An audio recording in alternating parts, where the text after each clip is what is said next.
हा हा हु नाम के दो देवता थे, उनमें अपने तप का अभिमान हो गया। हा हा कहता है कि मेरा तप ज्यादा है, हु कहता मेरा ज्यादा है। अपने तप का, अपने अपने समर्थता का प्रमाण लेने के लिए कि किसका तप ज्यादा है, इस उद्देश्य से भगवान विष्णु के पास गए, ब्रह्मा जी के पास गए। ब्रह्मा जी से कहा कि आप हमारा फैसला कीजिए, मेरा तप ज्यादा है या इसका ज्यादा है। ब्रह्मा जी ने सोचा कि एक को तो कहना ही पड़ेगा, इसका ठीक को नहीं। अर्जुन से कानू कह दिया कि भाई इसका तप ठीक है पूरा, इसका कम है, इसका ज्यादा है, तो ये तो सर्प जैसे होते हैं सिद्ध पुरुष, ये तपस्वी, इनमें तपस्या से सिद्धियां आ जाती हैं। एक तो नाराज होएगा और नाराज होते मुझे श्राप देगा, मुझे और मारेंगे गिले। तो कहने लगे देखो महात्मा जी, ना तो मैंने कभी तप किया और ना तप के विषय में मुझे ज्ञान है, आप किसी और से फैसला करवा लो, अब विष्णु जी के पास जाओ। अब ब्रह्मा जी ने अपना पीछा छुटाया। अब विष्णु जी के पास जाकर उन्होंने यही प्रश्न किया कि हे प्रभु, हमारा कौन से का तप ज्यादा है। अब विष्णु जी के मन में यही आई कि ये दोनों के दोनों तपस्वी आदमी हैं, इनमें सिद्धियां होती हैं, और मैं कहूंगा कि इसका ज्यादा है, इसका कम है, तो एक नाराज होएगा और ये मुझे श्राप देंगे। कहने लगे देखो महात्मा जी, मुझे इतना समय नहीं, वही बता सके जिसका जो इसका जानकार हो, आप शिव जी से बात कर लो।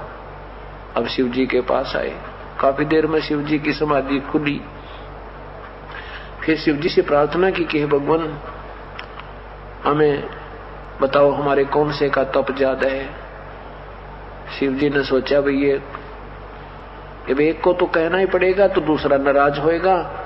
भगवान शिव ने भी तरीका यही सोचा कि इस बला ने टाल दूं।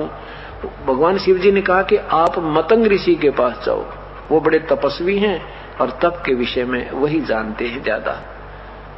वो मतंग ऋषि के पास आ गए। मतंग ऋषि बड़ा डिल डोल था, तगड़ा, पूरा बहुत मजबूत, मोटे, बहुत तगड़ी से थी। और दोनों आ रहे थे, उन्होंने देखा कि वो साथ साथ सामने मतंग ऋषि की कुटिया है।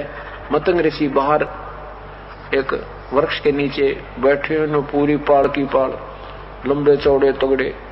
तो कहने लगे, वहां पूछा भी कौन से मतंग ऋषि, तो किसी संत ऋषि ने बताया कि वो बैठे सामने वृक्ष के नीचे। तो उन दोनों ने मन मन में क्या कर लिया, एक ने सोचा काछा हाथी सा पड़ा है वायु, तो दूसरा ने सोचा तो मगरमच्छ जैसा हवाई को सूता, मन मन में सोचा अपने में। और मतंग ऋषि के अंदर काल ने उसकी बुद्धि ऑन कर दी कि इन्होंने ऐसे सोचा है। अब मतंग ऋषि की बात सिद्धि ऑन होगी, उसने दोनों के मन की बात समझ ली। उन्होंने आकर पूछा कि ऋषि जी, हमारे में कौन से की सिद्धि ज्यादा, कौन से की तप ज्यादा है, हमारा फैसला कीजिए। मतंग ऋषि ने कहा कि तुम फैसला आप ही करो।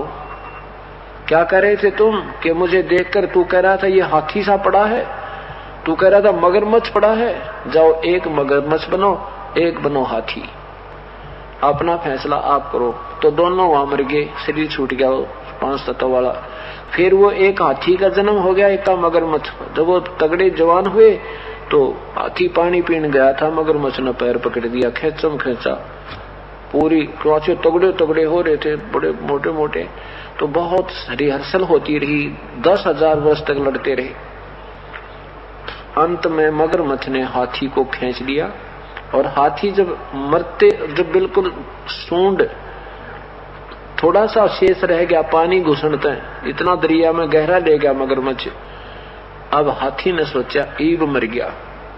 पहले तो अपने हांगे की बड़की चला रहे थे, अपनी शक्ति से अपना फैसला कर रहे थे। फिर हाथी ने याद किया,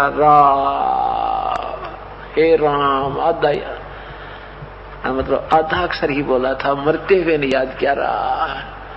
इसको ररंकार धुन कहते हैं। कहते तभी परमात्मा ने आके उनका छुटकारा करा दिया और दोनों को जो है वहां से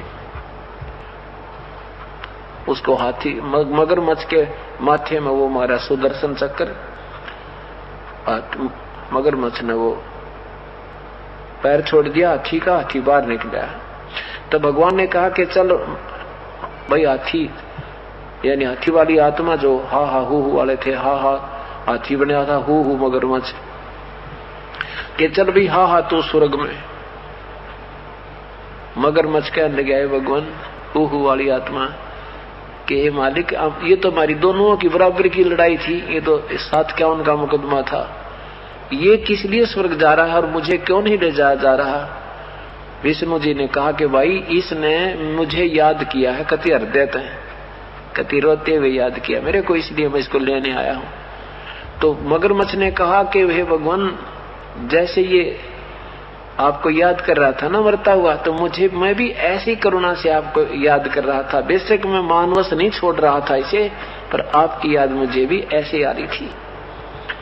जब ये आपको याद कर रहा था, दया मेरे में आ रही थी, पर मैं अपने स्वभाववश इसको छोड़ नहीं रहा था। आप तो अंतर्यामी है। तो दोनों का ही वो छुटवा कर शरीर और विमान में बैठा कर और फिर वहां स्वर्ग तक ले गए। इनका तो बस स्वर्ग में जाना रहना यह बड़ी बात मान रखी न, इति से में गज और गरा की मुक्ति मान रखी है, ये कोई मुक्ता मक्ता नहीं। बाकी ये उदाहरणार्थ समझाया जाता है। तो क्या कहा कि इसको निरंकार धुन कहते हैं। ऐसे याद कर मेरे को परमात्मा, जैसे किसी भी इष्ट की साधना करनी है तो ऐसे कीजिए, तब मदद करो।